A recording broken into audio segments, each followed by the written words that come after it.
So, what's up sa inyo mga ate at kuya? Ako nga pala si Kuya Len at nagbabalik tayong muli dito sa Rise Crossover. So mga ate at kuya, malapit na po dumating ang bagong update. Kung hindi nyo po alam, mamayang 11:30 PM po ang update. So, sa may mga pasok bukas, Aray ko. good luck po sa inyo. Mamimiss nyo yung admin abuse. Hindi naman ganun kaano yung admin abuse dito. Ano lang naman yun, nag-i-spawn lang naman sila ng mga red na double dungeon. So kung hindi nyo naman kailangan yun, okay lang. Pero other than that, may konting info na tayo para sa paparating na update. Kaya gagawa tayo ng sobrang sadlit na video, no, para paalahanan ko kayo kung ano yung mga dapat yung i-ready. Kasi may 10 hours pa po, okay? May 10 hours pa kayo para makapag-ready for the next update. Yes, sir. Kaya wag na natin to patagalin mga ate. Kaya umpisahan na kagad natin to sa mga pa-washout.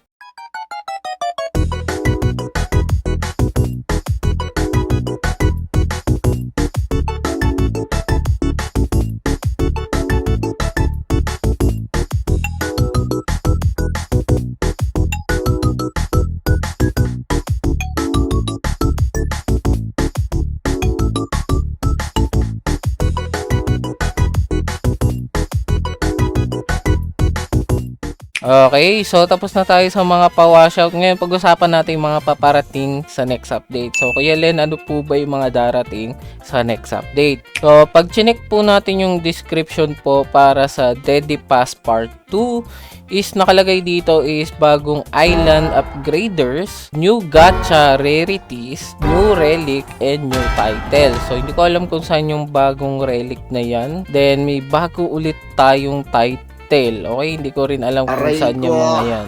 Pero yung new island upgraders and new gacha rarities is yan yung mga nakikita na natin nag-i-exist na meron sa game, okay?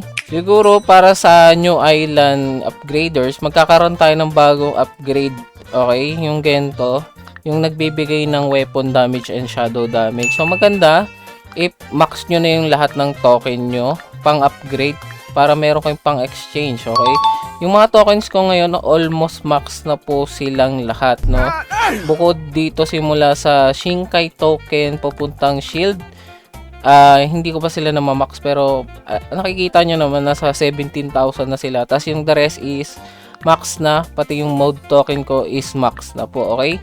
Kasi kailangan ko yan if magkaroon man ng pang-apat na upgrade, i-exchange ko na lang tong mga sobra ko ngayon para ma-upgrade ko kagad yung bago and makuha ko kagad yung extra damage. Tapos yung sa gacha naman, sinabi kasi doon na meron dong darating na bagong gacha rarity, no? So hindi ko sure kung anong gacha rarity ang tinutukoy noon. Ang pagkakaintindi ko, may gacha rarity na susunod dito sa question mark na to. Kumbaga dito sa tabi niya, 'di ba? May space pang isa, oh. So malay nyo, yung sa sunod ng secret is may kasunod na bagong rarity. Yun yung tinutukoy doon. So maganda na meron din kayong stock nyan in case na lahat ng bagong island is magkaroon ng tigi-isang bagong rarity. Okay? At least meron na kayong pang spin. Kaya dapat ginagrind nyo yan. Within 10 hours, makakompleto nyo naman yan. Sisipagin lang kayo mag-grind as long meron kayong drop. Tapos, make sure na naka-max upgrade po yung sa token bag para ma-maximize nyo yung natatabi nyong mga tokens, okay? Then if kung napapansin nyo, HR plus pa rin po ako. Sabi ko nga, inaantay ko pong dumating man, kung may bago man dumating na level or nakatabi na po lahat ng quest ko. Okay, natapos ko na, pera lang dito sa daily quest na may Royal Red Ant. Madali na lang to kasi 2 beses naman nag-i-spawn ngayon kasi may event. Tapos ngayon, yung mga main quest ko nakatabi. Pero kung walang lalabas na bagong level or rebirth, i-claim ko na tong rank kong SR, pati yung SR Plus, para mag-grind ko na yung Infernal Tower ko, pati yung Infinite Castle, if ever man, no? Kasi may bagong relic na lalabas, pero hindi ko alam kung saan nila ilalabas yung bagong relic. Hindi ko alam kung saan nila ilalagay. Dito ba nila siguro ilalagay sa sa desert or sa castle na naman, so hindi ko sure. So yung last thing, no, mga ate kuya, may bagong title pero hindi rin ako aware kung ano yung bagong title na tinutukoy. Hindi ko alam kung related to sa Deadly Pass kapag nakumpleto nyo yung Battle Pass katulad nung sa Halloween. Pag nakumpleto nyo lahat, makakakuha kayo ng special title.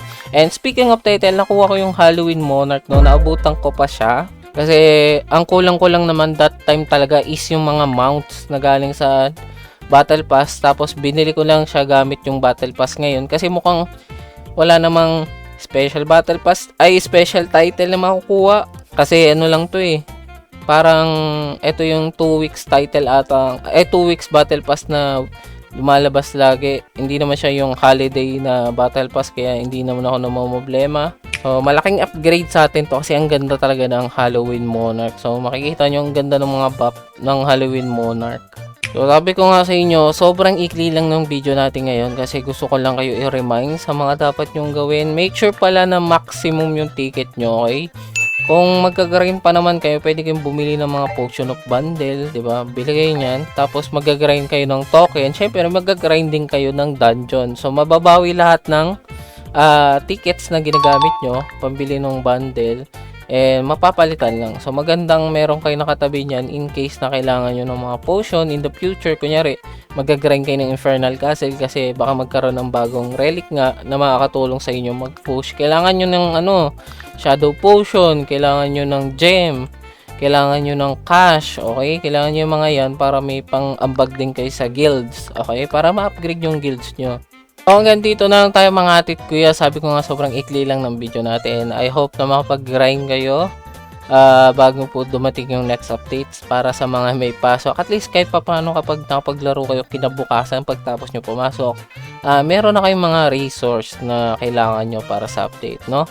So yun lang mga atit kuya. Ingat kayo palagi and God bless po sa inyo. Bye bye!